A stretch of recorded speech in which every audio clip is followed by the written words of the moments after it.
दर्शक बंधु पीएम आवास योजना को लेकिन आसला आउ एक बड़ अपडेट जदि आपण मैंने पीएम आवास योजना रे घर पर एप्लाय करते आपणकर सर्वे सरी जाइथिला किंतु आपण मैंने अपेक्षा करते जे ओआर कोडर केबे आसीबो किंतु ए पर्यंत आपण मैंने ओआर कोडर पाई पारि नाहांती। वर्तमान पीएम आवास योजना को लेकिन आउ एक बड़ अपडेट टे सामना को आसीची। मिलवाकू जाउची पीएम आवास योजना रे पक्का घर तेबे को मानकू मिलिबो फाइनली नुआ लिस्ट मध्य आसी जाइची केमिति चेक करिवे वीडियो रे पूरा डिटेल्स रे जानिबा। तो सेति पई वीडियोटी को प्रथम रु शेष पर्यंत आपण माने देखिबे पूरा डिटेल्स रे जानि पारिबे। ता सहित चैनल रे नुआ करी विजिट करथिले वीडियोटी को लाइक करनेबे चैनल को सब्सक्राइब करनथिले एबे ही सब्सक्राइब करिकी पाखरे थिबा घंटी चिन्ह को ऑल रे सिलेक्ट करिकी रखिबे जाकि हमरो प्रत्येकटी वीडियो रो नोटिफिकेशन आपण माने सर्वप्रथम पाई पारिबे।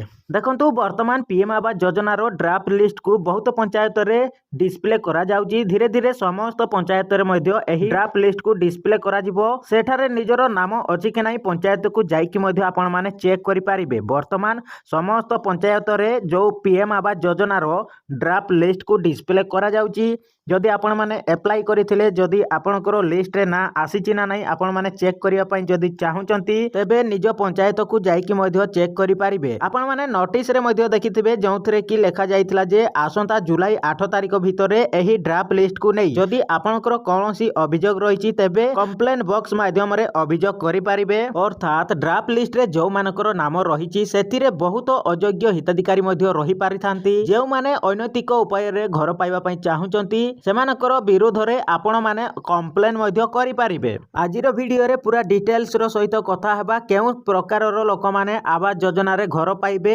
एवं केउ कारण पई आपणकर नाम थिले मध्य आपणकू घर मिलिबो नाही। तेणु वीडियोटी को प्रथम रु शेष पर्यंत देखंतु आपण माने पूरा डिटेल्स रे जानि पारिबे।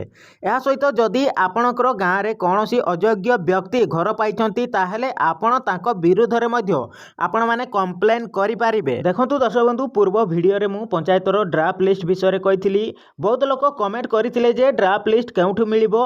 देखंतु आपण पीओ किंबा जेआरएक्स किंबा पंचायत कार्यालय को जाइकी देखि पारिबे कारण ऊपरु निर्देश रहिछि जे प्रत्येक पंचायत रे ड्राफ्ट लिस्ट डिस्प्ले करा जिवो। जदि आपणकर पंचायत रे ड्राफ्ट लिस्ट लगा जाय नाही तेबे पीओ किंबा जेआरएक्स को पचारि पारिबे। अन्य पंचायत रे लिस्ट लगा जायछि आम पंचायत रे काहे की लगा जाय नाही बोली पचारि पारिबे। देखंतु दर्शक बंधु ड्राफ्ट लिस्ट रे जेते भी नाम रहिछि सेमाने समस्त घर पई आवेदन करथिले किंतु बहुत अयोग्य व्यक्ति मध्य आवेदन करथिले। तेणु सेमानकर नाम कटा जिवो एवं जेउ माने योग्य सेमानकू घर मिलिबो। तापरे धीरे धीरे फेज बाय फेज समस्त को आवास घर मिलिबो। आपण माने नोटिस रे मध्य देखिथिले जे आसंता जुलाई 8 तारिख भितरे जदि आपणकर कोनोसी अभियोग रहिछि तेबे कंप्लेन बॉक्स माध्यम रे अभियोग करि पारिबे। जदि आपण देखुचंती जे ड्राफ्ट लिस्ट रे जणे अयोग्य व्यक्तिको नाम रहिछि एवं से आवेदन न करथिले मध्य तांकू घर दिया जाउची तेबे आपण तांको विरुद्ध रे कंप्लेन करि पारिबे। देखंतु आवास योजना रो किछि नियम मध्य रहिछि बहुत लोक एही नियम विषय रे जानि नाहांती। जेउ माने घर पाइ नाहांती सेति पई मध्य किछि कारण रहिछि सेही कारण गुडिक मध्य जानि रखंतु। परवर्ती समय रे एही पॉइंट गुडिक ऊपर ध्यान दियंतु। एही पॉइंट अनुसार केही घर पाउथिले एवं से अयोग्य थिले ताहार विरोध रे कंप्लेन करि पारिबे। देखंतु सरकार मागणा घर देउचंती तेणु प्रथमे गरीब लोकंकु घर मिलिबा दरकार किंतु बहुत समय रे राजनैतिक विवाद कारणरू प्रकृत हिताधिकारी घर पाउ नाहांती एवं अयोग्य हिताधिकारी घर पाउचंती। बहुत समय रे आवास घर बंटन को नेकी खबर कागज रे मध्य विवाद खबर आसी थाए। जानि रखंतु दर्शक बंधु जदि आपणकर पक्का घर अछि तेबे आपण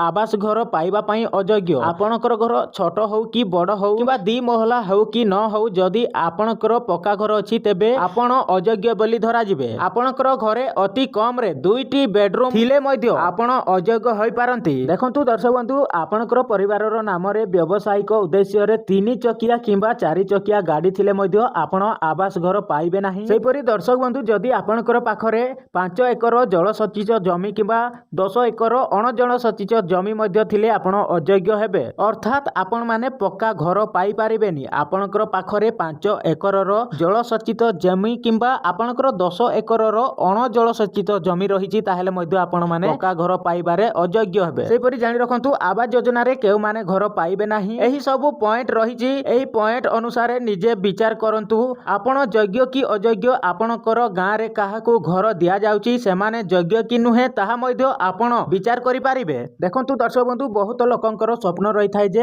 ଆବାସ ଯୋଜନାରେ ଘର ପାଇ ନିଜ ଟଙ୍କା ଖର୍ଚ୍ଚ କରି ଘରଟିଏ ତିଆରି କରିବେ, କିନ୍ତୁ ବର୍ତ୍ତମାନ ସମୟରେ ଆବାସ ଘର ପାଇବା ପାଇଁ ସହଜ ନୁହଁ। ଆପଣଙ୍କର ନାମ ଥିଲେ ମଧ୍ୟ ପରେ ଆପଣଙ୍କର ନାମ କଟି ଯାଇପାରେ। ବର୍ତ୍ତମାନ ସମୟରେ ବହୁତ ଜାଗାରେ ରାଜନୈତିକ ବିବାଦ ଚାଲିଛି। କେତେକ ଜାଗାରେ ଯୋଗ୍ୟ ଲୋକଙ୍କ ନାମ କଟା ଯାଉଛି ଏବଂ ଅନ୍ୟ ଲୋକଙ୍କୁ ଘର ଦିଆଯାଉଛି। ଆପଣମାନେ ଦେଖିଥିବେ ପୂର୍ବରୁ ମଧ୍ୟ ଏଭଳି ବହୁତ ଖବର ଆସିଥିଲା। ବର୍ତ୍ତମାନ ସରକାର ପରିବର୍ତ୍ତନ ହୋଇଛି, ଆଗକୁ ନିର୍ବାଚନ ମଧ୍ୟ ରହିଛି। ଆଗକୁ କ'ଣ ହେବ ତାହା ଦେଖିବାକୁ ପଡ଼ିବ। ଯେପରି ଅଫିସିଆଲ ଅପଡେଟ୍ ଆସିବ ସେହିପରି ସୂଚନା ଦିଆଯିବ। ତେଣୁ ଚ୍ୟାନେଲକୁ ସବସ୍କ୍ରାଇବ କରିକି ବେଲ୍ ଆଇକନ୍ ଘଣ୍ଟିକୁ ପ୍ରେସ୍ କରି ରଖନ୍ତୁ। ଶେଷରେ କାହାକୁ ଘର ମିଳିବ ଏବଂ କାହାକୁ ମିଳିବ ନାହିଁ ତାହା ପରବର୍ତ୍ତୀ ସମୟରେ ଫାଇନାଲ ଲିଷ୍ଟ ପ୍ରକାଶ ପାଇଲା ପରେ ଜଣାପଡ଼ିବ। ଫାଇନାଲ ଲିଷ୍ଟ ଅନଲାଇନରେ ମଧ୍ୟ ଆସିଯିବ। ସେ ପର୍ଯ୍ୟନ୍ତ ଭିଡ଼ିଓ ଦେଖୁଥାନ୍ତୁ, ଭିଡ଼ିଓକୁ ଲାଇକ୍ କରନ୍ତୁ ଏବଂ ଅନ୍ୟମାନଙ୍କ ସହ ସେୟାର କରନ୍ତୁ।